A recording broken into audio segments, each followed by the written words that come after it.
Hello everyone! Today we will be making one of the famous Czech dishes that's called Hovězí goulash, which is beef goulash. It will be served with dumplings, but this is just video for the goulash. There is another video for dumplings, so make sure to check it out. If you go, for example, visit Prague, you will find beef goulash on the menu because I would say it's in the top 3 national Czech dishes, very popular and so delicious. This is actually a recipe that my aunt created very long time ago. I don't even know if she got it from her mom, I'm not sure, but she's been making it longer than I was born, before I was even born, so it's been a while. And then she taught my mom how to make it, and my mom taught me. Many families make the different type of goulash. There is probably not 2 that are the same. Everybody just puts different twist on it. Mine is also different than like you would find in a typical Czech restaurant, for example, because everybody just makes it their own way and the way that they prefer. So we will need, I have here 2 pounds beef stew. This is already how I bought it. It's cut, so this is perfect. Then we have 2 large onions, 1/4 of a cup oil, 2 teaspoons of caraway seeds, and now we have 3 teaspoons of sugar, granulated sugar. And the reason why there is a sugar, because the tomato paste in US has no sugar whatsoever. So if you don't add the sugar, then it will be just sour. So that's why I have to have the sugar. So that's 3 teaspoons of Hungarian paprika. Do not use the smoked paprika that you find in US stores. It just will ruin it. I really like this Hungarian paprika. It's called, and it is actually from Hungary. They have the best paprika. So you can find it in a regular, I found it in a regular grocery store, but Amazon has it too. Then 4 garlic cloves. We will need half a can of tomato paste, and this is a 6 ounces can, so we will need 3 ounces. 1.5 tablespoon of salt, a dash of pepper, 8 cups of water, which is half a gallon. Then we have 1 cup of breadcrumbs, and I want to tell you something. My aunt actually would put, and same like my mom, would put pieces of rye bread to dissolve into the sauce to thicken it. This is the way that they do it. But I know that it's not as easy for people to get the rye bread, the typical Czech rye bread. I do have a recipe, so if you want, you can experiment. I don't have the exact measurements, but we just repeat in small pieces, put it into the sauce, and just kind of work with it and see how much we need to add more. And then it just dissolves and thickens it. So I was thinking, how can I substitute this bread? So I thought of use breadcrumbs. So it works pretty well. I have homemade, it's a 1 cup. Then I have here 2 teaspoons of margarine. And then we'll garnish it with onion. So let's start making this delicious, amazing beef goulash. We will need to chop the meat into 1-inch cubes. So some of them already are pre-chopped, so I will leave it. But the rest I will just chop. In the restaurants you will see larger chunks of meat, but I like it smaller. Here is 2 pounds of beef stew, and as you see it has some fat on it, so that's perfect, that's what we need. And now set it aside. Here I have 2 onions, and I will chop it and add it to a large pot. And you want to chop it finely. So let's do it.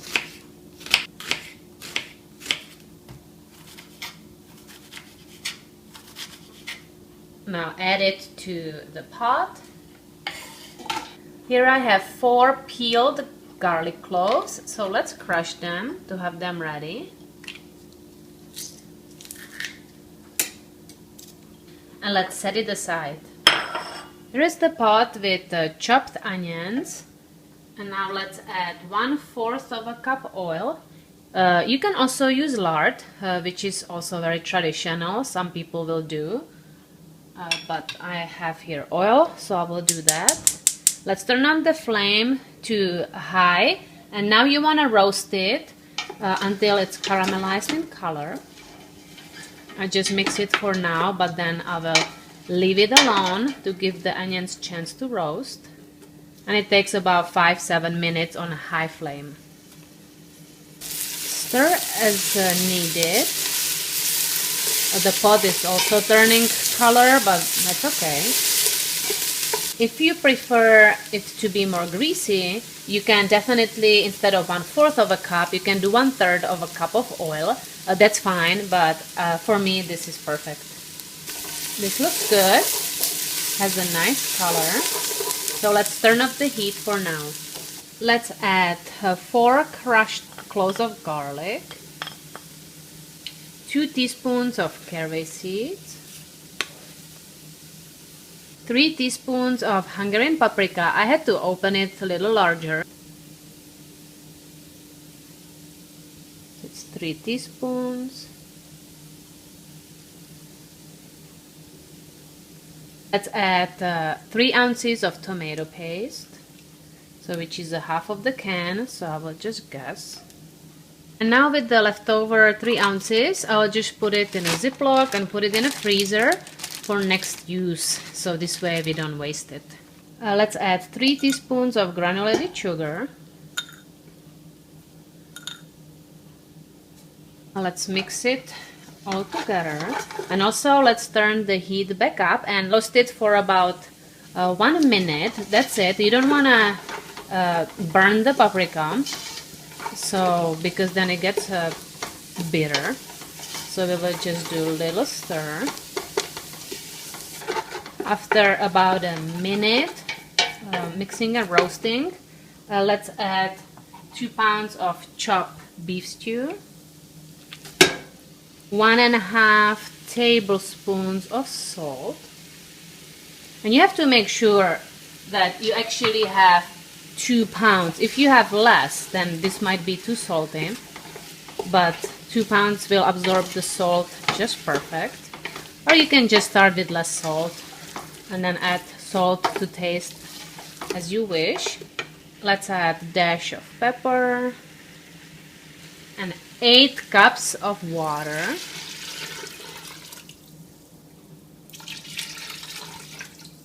Raise the heat to high, and I will mix it to combine everything together.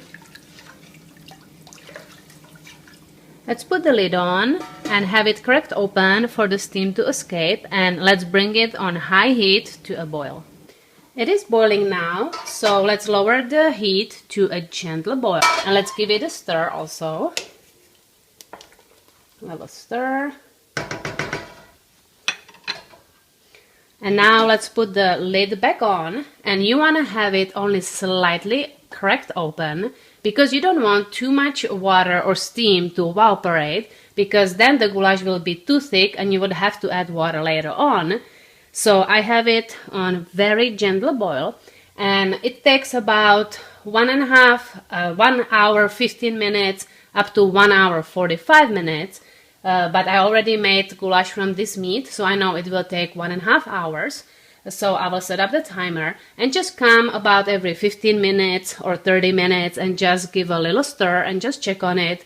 But make sure it has the small, gentle boil. I have the stove on number 4, and I wanted also to tell you that the length of boiling on a gentle boil depends on the type of beef you have. So just check on it maybe after 1 hour 15 minutes and just taste it if it's soft enough, or some meat takes up to 1 hour and 45 minutes. The meat is soft, so let's add 1 cup of breadcrumbs. I have here homemade, but the store-bought works really well too. So now you want to stir it in so you don't have any chunks of breadcrumbs, because it keeps floating, so you just kind of like try to break it in part, break apart. Now let's add 2 teaspoons of margarine. I will raise the heat a little bit because now we don't have the lid on. And now this all depends how much water evaporated during your cooking. So if it's too thick, like I said, you need to add more water. If it's not thick enough for you, then you will just have to stir it until it's a good thickness.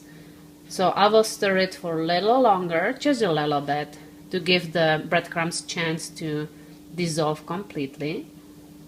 But I will raise the heat a little more. But it's looking delicious. I brought it to boil, so I will just cook it for a little longer, but it's looking great. It is actually better the next day because the flavors have a chance to all blend in. And also it might thicken up a little more the next day. So if it's too thick, just put a little bit of water.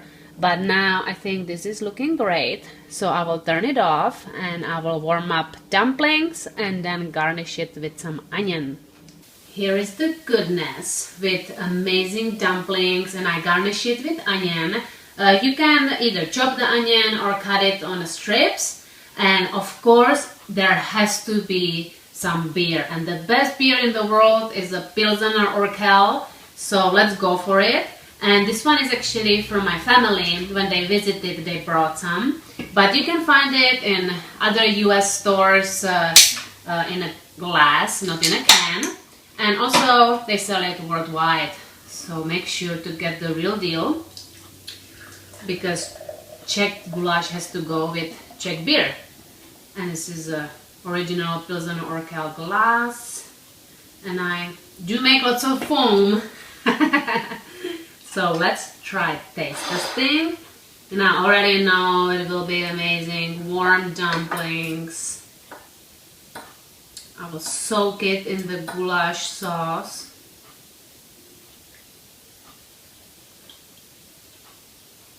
Oh man, this is so good. And the meat, tender meat.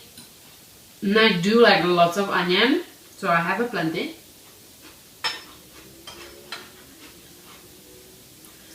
How can you describe this amazing dish? It's just so unique.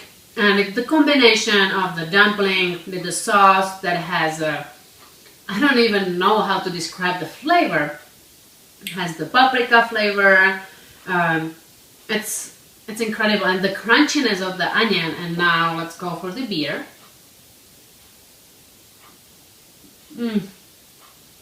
It just complements it so well.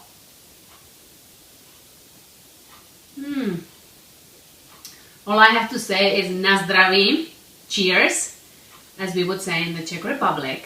And I'll be enjoying now this incredible dish. And I hope that you give it a try. And if you do, post pictures on my Facebook or Instagram. And I hope that you have a great rest of the day. And I go feast on this goodness. Bye guys. And I wanted to let you know that it's actually tastier the day after, because all the flavors